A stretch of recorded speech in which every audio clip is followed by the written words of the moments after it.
বিসমিল্লাহির রহমানির রহিম। আসসালামু আলাইকুম ওয়া রাহমাতুল্লাহ। আজকে আমি দেখাবো কিভাবে আপনারা একটি মাত্র সূত্র ব্যবহার করে সকল মাপের জন্য পেটিকোট কাটিং করবেন। তো প্রথমে আমি এখানে এক ভাঁজে দুই পাট করে নিয়েছি কাপড়টা। তো এইভাবে করে সুন্দর করে বসিয়ে নেওয়ার পর এখন আমাদের বেল্টের জন্য কাপড় বের করে নিতে হবে। তো এখানে উপরের দিকের আঁকাবাঁকা পোর্শনগুলোতে আমি লাইন করে নিচ্ছি এবং এখানে এক্সট্রা পোর্শনগুলো আমি কেটে নিব। কেটে নিয়ে বেল্টের জন্য আমাদের কাপড়টা বের করে নিতে হবে। সো এখানে আমি বেল্টের জন্য কাপড় নিয়ে নিয়েছি 5 ইঞ্চি পরিমাণ। এখানে এক ভাঁজে দুই পাট কাপড় আছে। তো 5 ইঞ্চি নিচ্ছি বেল্টের জন্য এবং হাফ ইঞ্চি নিচ্ছি এক্সট্রা করে কাপড়। তো এখন আমি লাইন করে নিচ্ছি, নিচের দিকেও একইভাবে লাইন করে নিব। তো এখানে এভাবে করে লাইন করার পর আমি কাটিং করে নিব। তো এখানে আপনারা কতটুকু বেল্ট নেবেন, তো যার জন্য তৈরি করছেন তার হিপ বা কোমর যত হবে তার সাথে আপনারা 4 থেকে 6 ইঞ্চি যোগ করে দিবেন। তো এখানে আমি যার জন্য তৈরি করছি তার কোমর বা হিপ 36 ইঞ্চি, 36 এর সাথে 4 যোগ করে দিচ্ছি, তাহলে হয় 40 ইঞ্চি, 40 এর অর্ধেক 20 ইঞ্চি। তো এখানে আমার আছে 19 ইঞ্চি পরিমাণ, তাহলে এক্সট্রা করে আমাদের কাপড় কেটে নিতে হবে বেল্টের জন্য। তো এখানে আমি একইভাবে কাপড়টাকে বসিয়ে দিয়েছি, মেইন পার্টটাকে এভাবে করে বসিয়ে দেওয়ার পর এখন আমি বেল্টের কাপড়টা এভাবে করে বসিয়ে দিয়ে এখানে আমি কেটে নিব। তো এখানে আমাদের টোটাল বেল্টের জন্য দরকার 40 ইঞ্চি, 40কে অর্ধেক করলে হয় 20 ইঞ্চি। তার মানে এখানে আমাদের যেহেতু এক ভাঁজে দুই পাট কাপড় আছে, তো এখানে আমাদের আরও কিছু কাপড় লাগবে। এখানে আমি এক্সট্রা যে কাপড়টা কেটে নিলাম সেখান থেকেই বেল্টের জন্য যতটুকু কাপড় দরকার এভাবে করে আমি সেলাই মার্জিন ধরে সুন্দর করে বসিয়ে দিয়েছি এবং সাইডের দিকে সেলাই করার জন্য এখানে আমি হাফ ইঞ্চি কাপড় বেশি নিয়েছি। তো এখানে ফোল্ড করে দিলেই আপনাদের বেল্টটা বের হয়ে যাবে। তো এভাবে করে ফোল্ড করলে কত ইঞ্চি আসে? 2.5 ইঞ্চি পরিমাণ। তো আমাদের বেল্টের লেন্থ 2.5 ইঞ্চি পরিমাণ এবং টোটাল বেল্ট 40 ইঞ্চি পরিমাণ। এবং এখানে যেহেতু এক ভাঁজে দুই পাট কাপড় আছে, এখানে আমি 20 ইঞ্চি নিয়ে নিয়েছি এবং হাফ ইঞ্চি নিচ্ছি এক্সট্রা করে।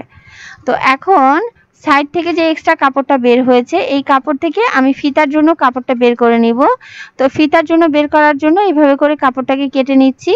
কেটে নিয়ে আবারও ঠিক একইভাবে ফোল্ড করে দিচ্ছি এবং ফোল্ড করে দিয়ে এখানে আমি সুন্দর করে ফিতার জন্য কাপড় বের করে নিচ্ছি। তো বেল্টের জন্য কাপড় নেওয়ার পর যেখানে যতটুকু পরিমাণ কাপড় হবে বা বাঁচবে ততটুকু পরিমাণ কাপড় দিয়ে আপনারা ফিতার জন্য কাপড় বের করে নেবেন। তো মেইন পার্টটাকে একইভাবে সুন্দর করে বসিয়ে নিয়েছি। এখানে এক ভাঁজে দুই পাট কাপড়, এই এক ভাঁজে দুই পাট কাপড়ের উপরে আমি ঠিক একইভাবে আরও এক ভাঁজে দুই পাট কাপড় বসিয়ে দিব। তো এখানে খেয়াল করবেন আপনাদের কিন্তু খুব ভালো করে কাপড়টা বসিয়ে নিতে হবে। সো আমি এখানে খুব ভালো করে কাপড়টা বসিয়ে নিয়েছি। এখানে মোট আমার 2 ভাঁজে 4 পাট কাপড় আছে। উপরের দিকের আঁকাবাঁকা পোর্শনগুলো প্রথমে এখানে লাইন করে নিয়েছি এবং এখানে উপরের দিকের আঁকাবাঁকা পোর্শনগুলো আমি কেটে নিচ্ছি। কেটে নেওয়ার পরে এখানে আমি হাফ ইঞ্চি সেলাই মার্জিন ধরে নিব। তো এখানে হাফ ইঞ্চি সেলাই মার্জিন ধরে নেওয়ার পর এখন উপরের দিকে আমি বেল্টের কাপড়টা এভাবে করে বসিয়ে দিচ্ছি। তো বেল্টের কাপড়টা আমাদের কতটুকু ছিল? 2.5 ইঞ্চি পরিমাণ। তো এখানে সেলাই মার্জিনের উপরে সুন্দর করে বেল্টের কাপড়টা বসিয়ে দিয়েছি। তো এখানে আমি বেল্টের কাপড়টা 2.5 ইঞ্চি পরিমাণ, 2.5 ইঞ্চি কাপড় বাদ দিয়ে এখানে আমাদের লম্বার কাপড়টা নিয়ে নিতে হবে, মানে লম্বাটা নিয়ে নিতে হবে। তো এখানে আমি টোটাল লম্বা নিচ্ছি 37 ইঞ্চি পরিমাণ। আপনারা আপনাদের মেজারমেন্ট অনুযায়ী নেবেন এবং 2 ইঞ্চি নিচ্ছি এক্সট্রা। তো আপনারা চাইলে 1 ইঞ্চি বা 1.5 ইঞ্চি নিয়ে নিতে পারেন। তো এভাবে করে সুন্দর করে আমি লাইন করে দিচ্ছি। এভাবে করে লাইন করার পর এখন আমি যে সাইডে আছি সেই সাইড থেকে এখানে আপনাদের টোটাল কোমর যত হবে তাকে আপনারা 8 দিয়ে ভাগ করে দিবেন এবং 1 ভাগ নেবেন। এখানে 1 ভাগ আমি নিয়ে নিচ্ছি।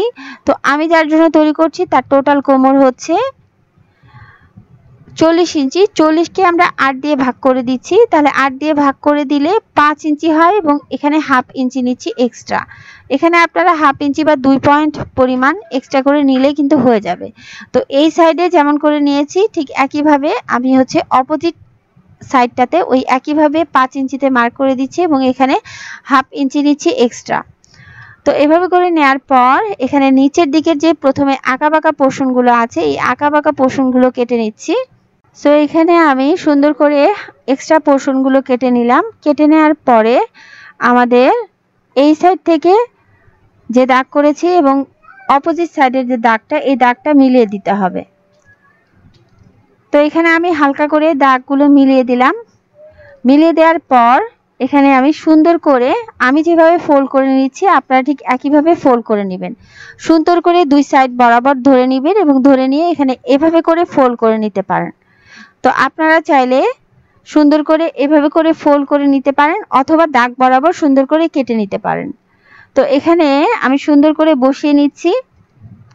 বসিয়ে নেওয়ার পর এখন আমি কাপড়টাকে কেটে নিব। তো খুব ভালো করে বসিয়ে নিতে হবে, বসিয়ে নেওয়ার পর কেটে নিতে হবে। সো আলহামদুলিল্লাহ এখানে আমি সুন্দর করে কেটে নিচ্ছি। আপনারা চাইলে এভাবে করে কাটতে পারেন অথবা দাগ বরাবর সুন্দর করে কেটে নিলে কিন্তু হয়ে যাবে। তো এভাবে করে কাটিং করার পর এখন আমাদের দুইটা পার্ট বের হয়ে গেছে। তো এখানে দেখতে পাচ্ছেন এখানে দুইটা পার্ট বের হয়ে গেছে। এখানে আমি যে সাইডে আছি সেই সাইডের পার্টগুলো হচ্ছে বড় বড়, মানে বড় বড় দুইটা পার্ট বের হয়ে গেছে। তো এখানে বড় বড় দুইটা পার্ট এক সাইড থেকে বের করে নিয়েছি এবং আদার্স যে পার্টটা আছে সেই পার্ট থেকে আমাদের কিন্তু চারটা ছোট ছোট পার্ট এরকম পার্ট বের হয়ে যাবে।